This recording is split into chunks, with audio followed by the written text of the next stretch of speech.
दर्शक बंधु क्रिकेट जगत आसला एक बड़ खबर। इंग्लैंड न्यूजीलैंड मध्य विश्वकप्र प्रथम मैच नरेंद्र मोदी स्टेडियम खेल जाउछि। न्यूजीलैंड कैप्टेन टॉम लथम प्रथम टॉस जीति बैटिंग निष्पत्ति नहीं। दल पक्षर जॉनी बारिस्टो और डेविड मालन प्रथम बैटिंग करथिला बेले ट्रेंट बोल्ट प्रथम ओवर पकाइथिले। इंग्लैंड दल भल स्टार्ट करथिले मध्य सप्तम ओवर चतुर्थ बॉल डेविड मालन आउट होई पवेलियन फेरी जाइथिले। तेबे एही मैच रे देखियाकू मिलिथिला एक विरल दृश्य। मैच रो 28तम ओवर नहीं आसिथिले जेम्स नेसेम। से बारंबार बटलर को बीट कर चली हेले बटलर ओभर तृतीय बॉल रे तांको एक लंबा छक्का लॉन्ग ऑफ अंचल को मारिथिले। तेबे बॉलटी जाई सीधा लॉन्ग ऑफ रे थिबा कैमेरा को बाजिथिला।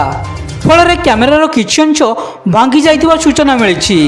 तेबे कैमेराटीर दाम प्राय 6 कोटी रु अधिक हेबा नै सूचना रहिछि।